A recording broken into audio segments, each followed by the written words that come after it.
Hey, Jen and Matt, want to talk about Sex on a Total Strangers podcast? Matt, was this your idea? Great. Hang on while I do my intro. This is the Citizen of Heaven podcast number 131, Sex.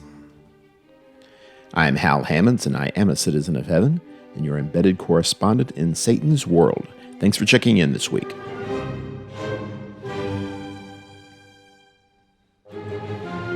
My guests this month are Matt and Jenn Schmidt, the co-hosts of the Intimate Covenant podcast. Matt and Jenn are all about having more and better sex in a covenant relationship between one man and one woman, joined by God, defined by the Bible.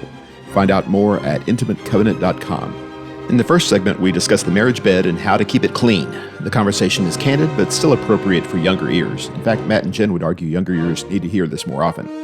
Let's start with what I've been preaching. For the average Jew in Jesus' day, his bed was a heavy piece of cloth that also served as blanket, coat, and wet weather gear. Sharing it with a woman other than his wife created a stain, both literal and spiritual in nature. That was an offense to his wife and to his God. Therefore, writes the unnamed author in Hebrews 13:4, keep your marriage bed undefiled. What are some practical ways for married people to stay away from trouble and to stay pure when trouble is unavoidable? I love this question. And frankly, when you read that, I was not really aware of the double meaning in this passage.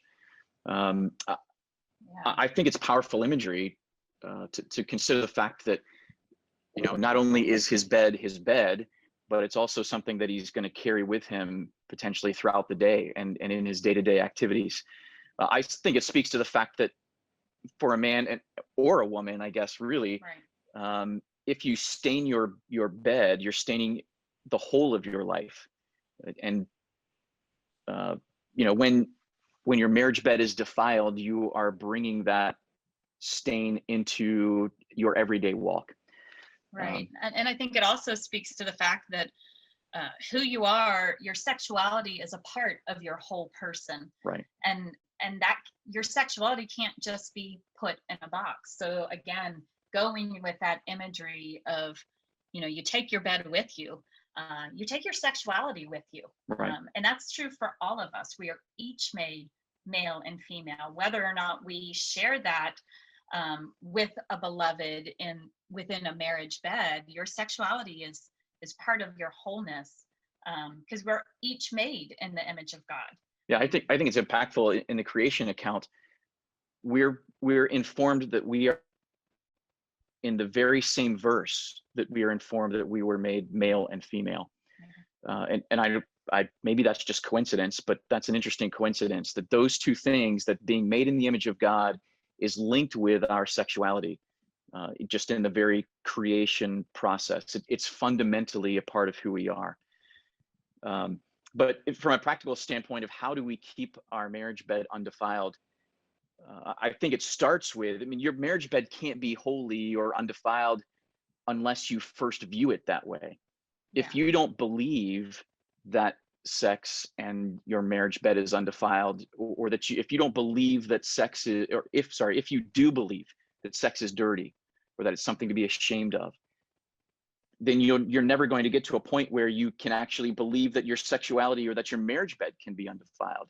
Right. You're going to carry that shame with you into your bedroom. Right. You can't honor your marriage bed if you're constantly cloaking it in shame. And so I think the writer of Hebrews is letting us know, yes, it can be undefiled, but then that also means, on the flip side of that it doesn't have to be that way. It shouldn't be that way, that there is a holiness that God intended to our marriage beds, to be a part of our marriage beds.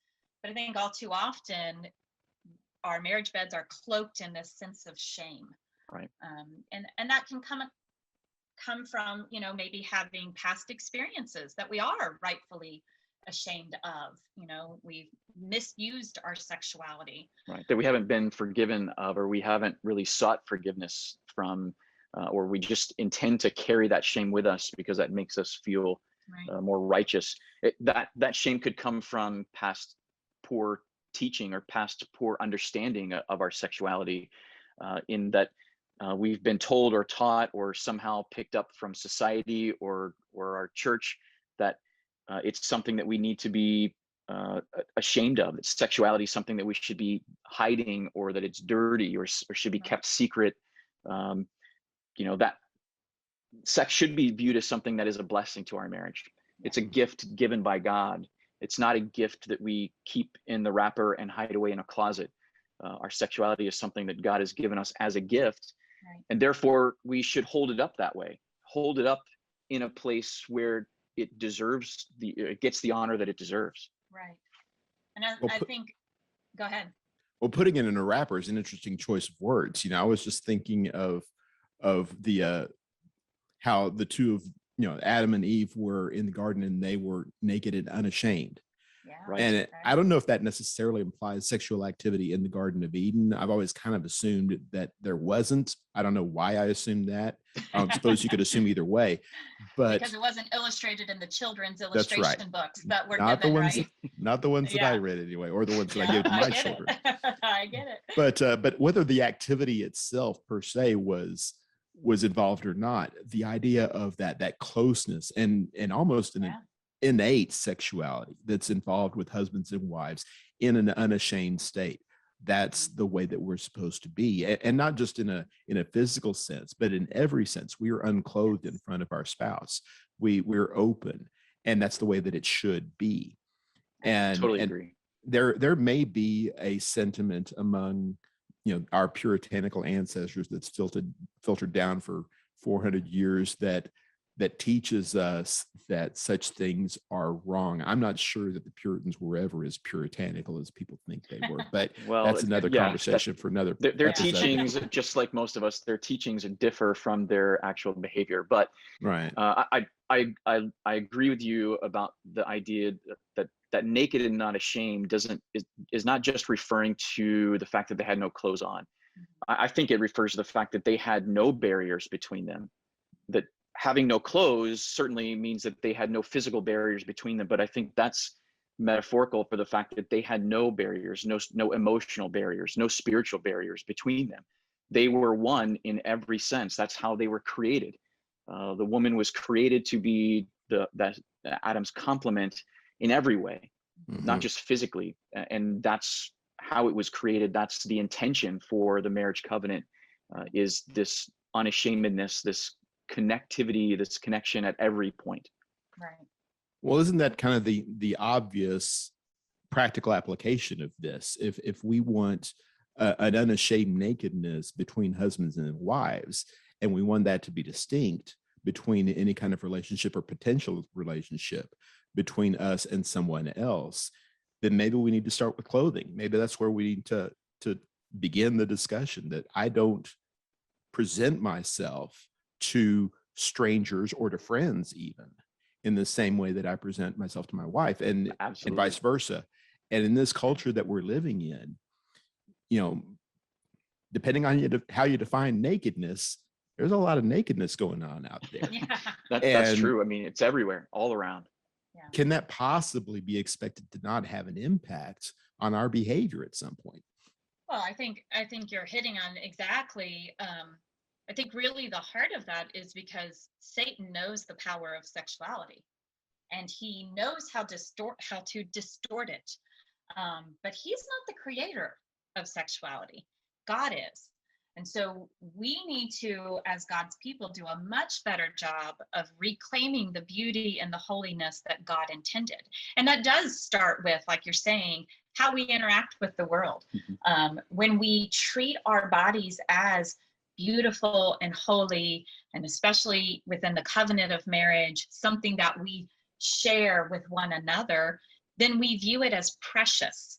So we don't cover up because we're ashamed. We cover up because it is precious, and it has a beautiful and right way in which it should be expressed. Yeah. But Satan wants to distort that, right? He wants to say you have more fun with showing everything to everybody.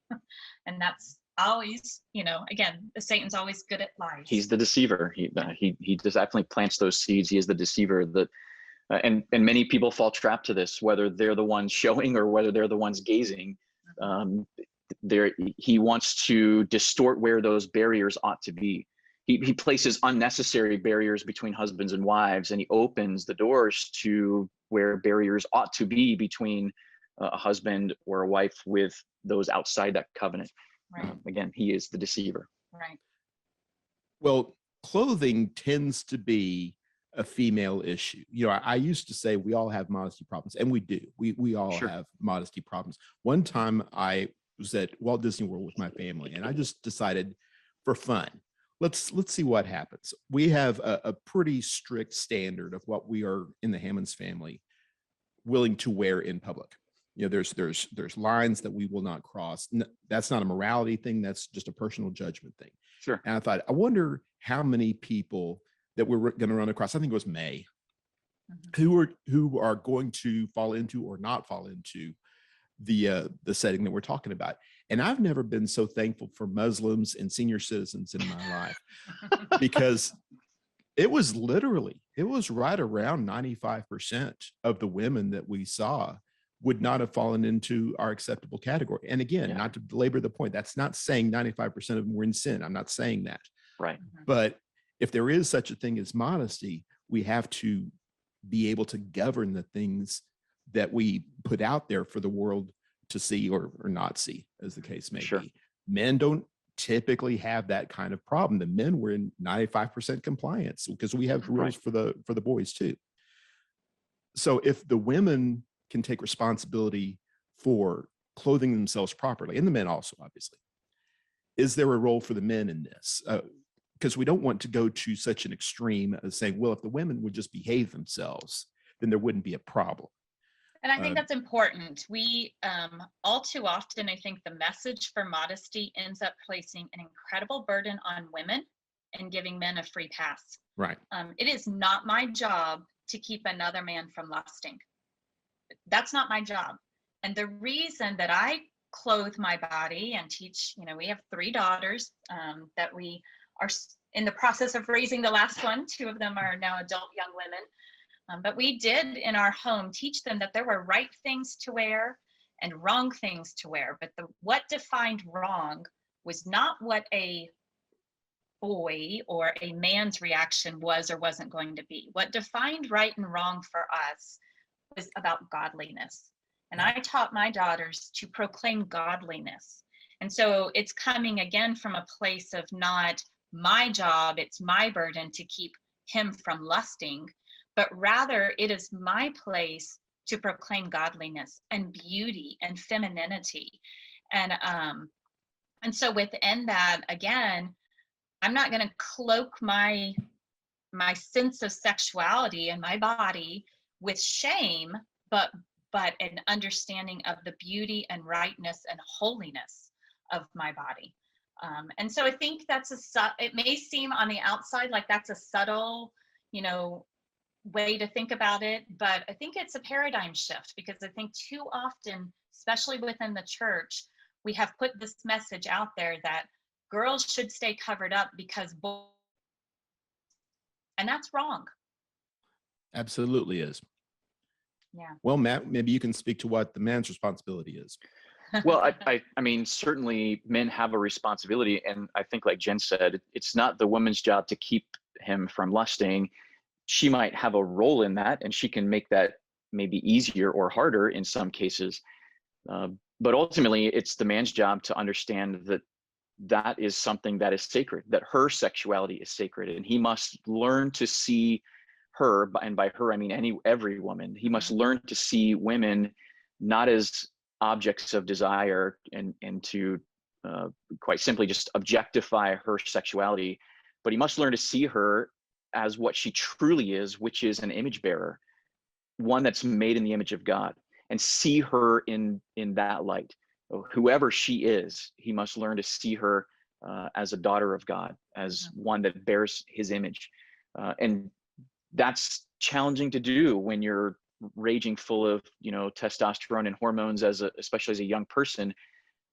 But that's where it needs to start. And again, I think, again, to kind of reiterate what Jen is saying, is that's teaching from a standpoint of glory as opposed to teaching from the motivation of shame.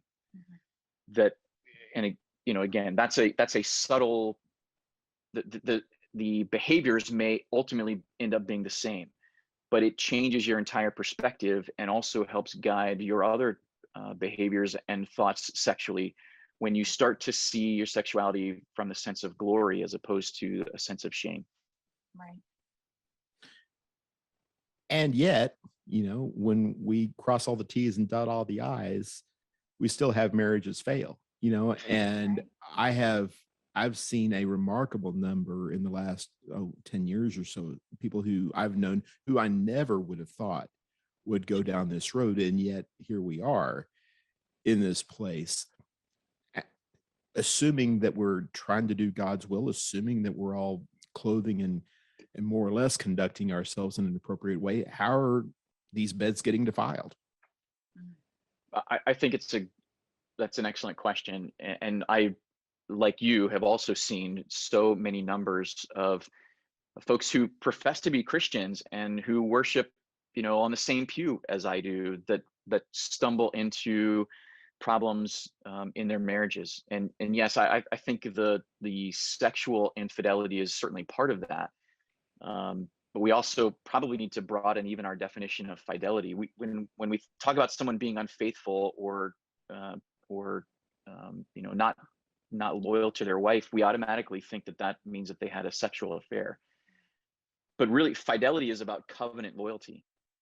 It's about your devotion to that covenant that you have made. And yes, your sexual fidelity is an important part of that. And obviously your sexual relationship, like we talked about, is part of what defines and separates your marriage from other relationships.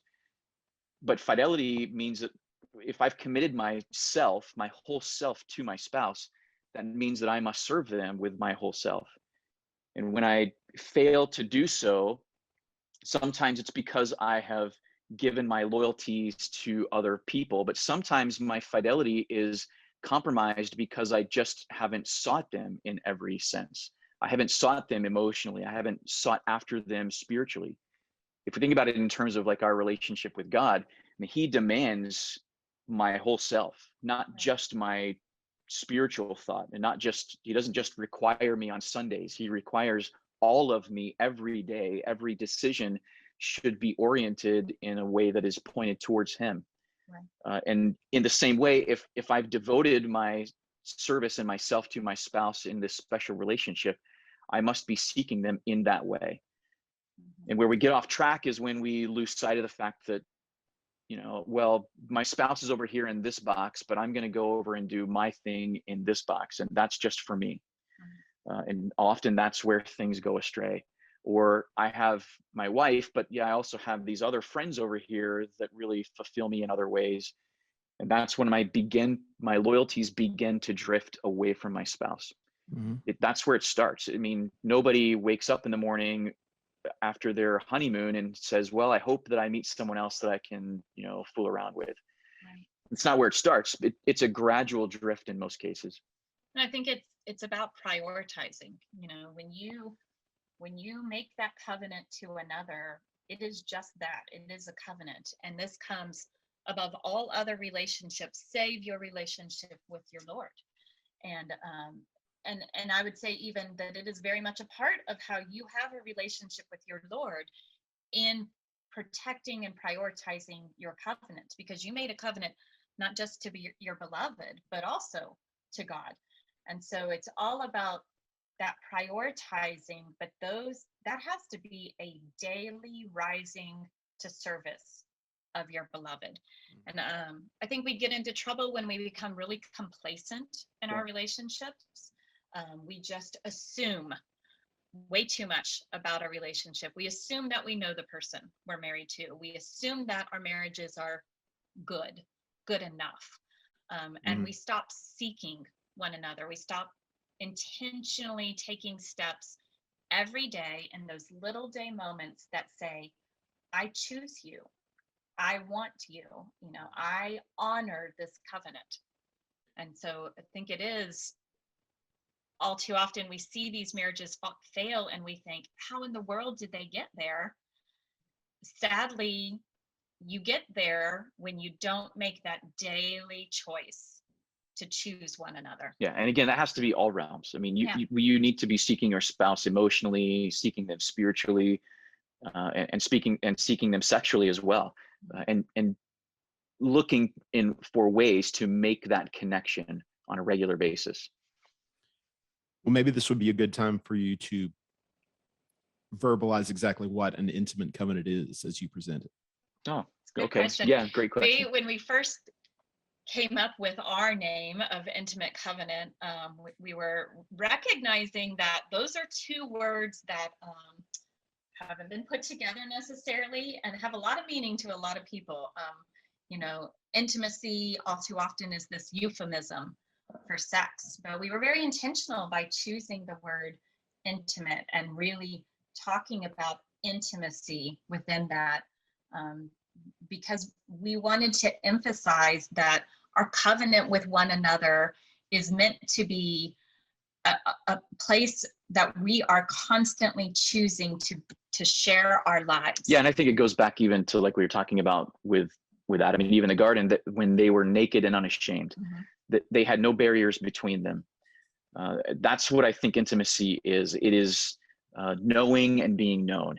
It is revealing myself, my deepest self, the worst and the best of myself, revealing that to my spouse, whom I can trust with that knowledge and know that my spouse loves me and accepts me for who I am, and really in spite of who I am. And we believe that, and I think that it's true, that one of the greatest gifts, maybe the greatest gift that we have in this life, is to be known for who we really are and loved for who we really are. Right.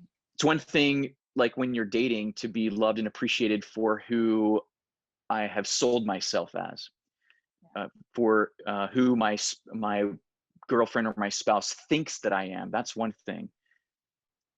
But when I reveal the fullness of myself and I am loved for that, that's something that is just, that's the biggest that there is. That is the depth of love. That's the fullness of love that we can come to know, at least in this life. Right. And so true intimacy is allowing someone else to, like the name imply, like the word implies, into me see, like to be able to see all the way into one another. And that is what is intended within our marriage relationships, that we are willing to share our whole selves in every aspect. And we like to talk about having emotional intimacy, spiritual intimacy, mental intimacy, and physical intimacy, corresponding with, even Jesus's definition of what our whole self really is. And so we talk about intimacy because that is all built on the covenant of marriage. Right. And that's the other side of intimate covenant, of course, is this idea of covenant. It's not a word that we use much, in modern times. I think we kind of sought out to redeem the word covenant. Maybe so. But the idea of covenant is that this relationship is so much more than just a mutually beneficial relationship or transactional kind of relationship. It's not a contract. It's not just a tax benefit, or it's not just a division of labor in the household. The relationship is so much bigger than that. And it's one that is established by God. It is defined by God in a very strict sense, even in going all the way back to creation. And it's a relationship that is involves not just the two of us, but it is a relationship that must also involve God, and He must be involved in that relationship for it to be its fullest. Well, let me ask you this then, because I totally agree with what you're going for here, but I'm imagining a married couple out there who is basically saying, that's not what I signed on for when I got married. I thought that I was going to, the man, have, someone to cook and clean and birth babies, someone maybe a secondary income, someone who would hear all my stories and laugh when they're funny, that sort of thing. And she's thinking the same kind of thing, that Sure. that I need somebody to help me, protect me, make me feel safe, give me babies, all that kind of thing. And the life partner thing at the fullest extent was not really, I wasn't marrying a golfing buddy. I wasn't marrying somebody to watch Gilmore Girls with me. I wasn't, that's for me. That's for my girls or my boys or whatever. I don't see my wife as part of that. How dangerous is that segmenting of our life like that? That's a great question. I think, again, I would, I guess, start by sort of going even back and looking at this from the perspective of my relationship with Christ. And I think all of us, if we're honest, come to Christ and we come to marriage for pretty selfish reasons. We don't understand the fullness of what we are signing up for. Right. We come to Christ because we need to be saved from our sins, and we're scared of going to hell. I mean, I think most of us, that's why we come to Christ. We may frame that in a little bit different language, and maybe we have a little bit deeper, more mature understanding of what that relationship is, but we don't really know what we're signing up for. Right. And the same is true in marriage. We come to marriage, especially in American culture, we come to marriage looking for someone to make us happy. Right. We don't consider the fact that we're going to ever have difficulties, or that our spouse is ever going to be sick, or that our spouse is ever going to drive us crazy and get on our nerves. We come to marriage because we want someone to make us happy and fulfill all of our desires, emotionally and sexually. But what we find in the long run, when we stick with it, when we learn more about each other, whether that we're talking about, and maybe just going back to the relationship with Christ, as we learn more about Christ, as we gain a more mature and deeper understanding, we learn to love them, and we start to learn what it means to love Christ more fully. And we learn that the more that we give to Christ, the more we are blessed, the more that we have that greater understanding, the more that we have eternal perspective, which provides that peace that passes all understanding. And I think the same is true, or can be true, in our marriages. I think it's such a perfect analogy. That's obviously why Paul uses marriage as an analogy for our relationship with Christ, that as we learn more about our spouse, as we seek them more, as we learn to give more, we realize that we are given more as a result of that. Mhm. So you talk about segmenting. I mean, is it dangerous for me to play golf every Saturday? Not that I do, although I'd love to, but is it dangerous to do that? Not necessarily, but because, I mean, everybody needs something that is theirs. Everybody needs to have personal development. I don't expect that Jen is going to enjoy all of my hobbies, and she doesn't expect me to enjoy all of her hobbies. But we have made an intentional effort, and we encourage other folks to make intentional effort to find those points of connection and intentionally set that apart.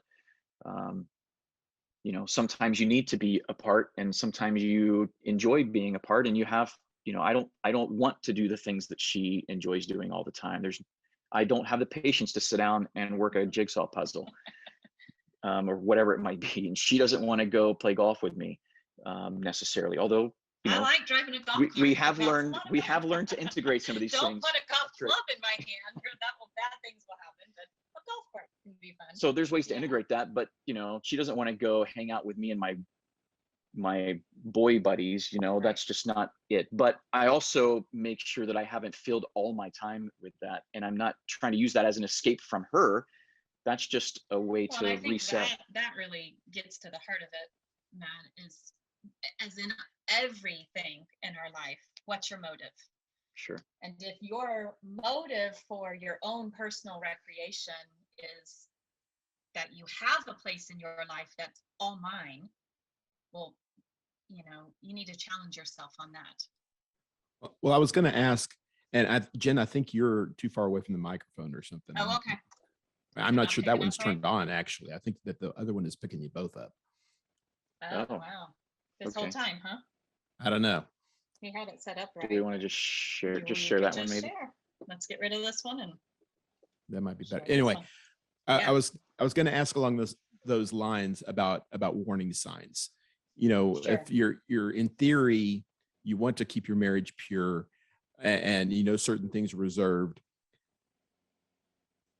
at some point you find yourself leaning on someone, especially someone of the opposite sex, who is providing something for you that your spouse is not. And that's difficult to self-diagnose sometimes. Sure. But if you can put some concrete barriers up, you don't have lunch with someone of the opposite sex, don't, basically don't be alone with someone of the opposite sex if you can. And it's tricky in the business world sometimes. Sometimes this is seen as aggressive and hateful and even illegal, maybe in some situations. And you have to be judicious about this. But is there a way that we can set up some kind of strict lines where this cannot happen? I keep thinking about, I keep thinking about committing fornication. That's not really what I meant to say, but the physical act of committing adultery, there are so many barriers that you have to cross to get from one place to the other. One good decision out of a dozen would keep it from happening. It wouldn't fix your problem, but it would keep you from soiling your marriage bed. Absolutely. And I wonder how we can so consistently make bad decisions when we claim to be loving our spouse and loving our God. How can we avoid that cascade? Yeah. Well, I think it begins with, again, those seemingly innocent small choices. And you have to first have a strong awareness of the power, the good power in the kingdom that a solid marriage is. And therefore, Satan would like nothing more than to tear that down. And so when you first come at your marriage from an understanding of the beautiful purpose of marriage, and an understanding of what Satan is really, that you are in a battle. You are in a battle around you, and Satan wants to tear your marriages apart. Therefore, be on the alert, right? We apply that passage to us personally about our adversary, but we got to recognize that we have to be in this together. And we really talked in our recent marriage retreat that we had about becoming intimate allies, that our place is we are joined together covenantly, and our marriage is a part of this battle that is happening around us. And our marriage can be a source of strength for the kingdom, or it can be a place where Satan can tear us down.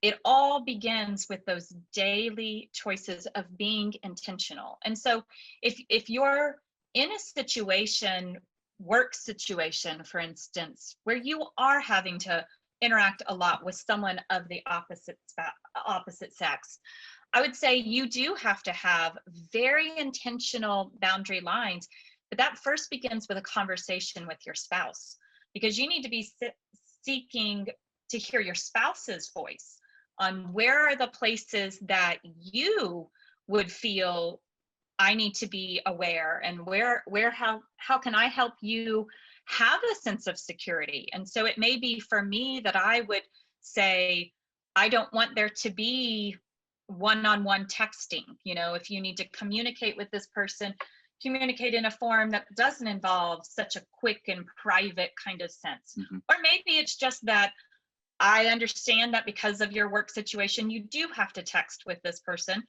but your phone is always readily available for me to pick up and read at any given time. But again, I think those are conversations that spouses need to be actively having together on what can we put in place to help safeguard ourselves. Because again, you don't wake up one day and say, I'm going to go out and have an affair, a sexual affair. It begins way before then, when you emotionally stop seeking your spouse and start making the choice to seek others. Yeah, I think concrete boundaries are sometimes difficult to place. I would be hesitant to place that for someone else, but I think we all understand and know what it feels like to have a crush or to get some kind of emotional rise. And the question that I often try to challenge myself with is, am I continuing this conversation with this woman because this woman because I'm trying to be helpful, or am I continuing this conversation with this woman because it's making me feel good? Yeah. And that's, I think, a really important distinction, because I'm a nice guy. At least I think I'm a nice guy, and I want to be helpful, and I want to build relationships at work or otherwise. But I also recognize that there is a place at which the conversation and the relationship can shift and become less about me doing my job or me making a connection or being a friendly person, versus I'm doing this because it's making me feel good about myself. Mhm. That's, I think, a really important distinction. And I think it also is, you need to advertise yourself as being fully committed Yes. to your marriage. Yes. And those are little things, maybe like wedding bands, but big things like how you speak about your spouse. Don't complain about your spouse to someone of the opposite sex ever. Preach it. Yeah. And that is, I think, Such a bad idea. it's such a bad idea. But you have to, and not that we're lying and saying we have perfect marriages, right? We're not encouraging you to have this, try to portray the sense of a perfect marriage, but your coworker is not the person to bring your marriage problems to. But do things that say, I want to be with my beloved, and I am covenantly bound to this person. Talk about the things that you're going to do that weekend with your spouse. Make those efforts to say, if I have to be at work, I'm here simply to punch my card, get my paycheck. But where I really want to be is home with my beloved. And I think that sets the tone as a whole. Matt has done a great job at his work. He works with a lot of females. The veterinary business just is very heavily populated by females, both technicians and other doctors. And Matt has always done a great job of advertising himself as a family man. And so he talks about me a lot. He talks about our kids in very positive ways that help say to all those other people that he's around, I'm taken, and I'm here to do my job, but I can't wait to go home. I just don't understand the mentality among people who believe that they are one flesh with their husband or with their wife, and then they go around bad mouthing their spouse. Yeah. How does It that only makes work? you look bad, right? Exactly. You married that idiot. I don't want people to think poorly about my wife. Why would I do that? There's no upside for me in that. Exactly. And it does open trouble. We all have trouble in our marriage, and we need to be seeking help for that sometimes, right? But you've got to have the right sources to go to. Have a mentor, have somebody that you admire their marriage, and so therefore you'll go to that person with the mindset of, I want my marriage relationship to be better. Can you help me with that? But the complaining mentality is, that's not buying into one flesh if you're all about complaining about your spouse. You've been listening to the Citizen of Heaven podcast. Thank you for your support. If you like what you've heard, please subscribe through your favorite podcast platform and or on YouTube. Comments, corrections, and suggestions are always welcome. Please feel free to follow me through Facebook, MeWe, Parler, or Instagram, or check out my webpage, www.halhammonds.com. Until next time, be strong and courageous, fight the good fight of faith, and do all things in the name of the Lord Jesus. This is Hal Hammonds, the Citizen of Heaven, signing off.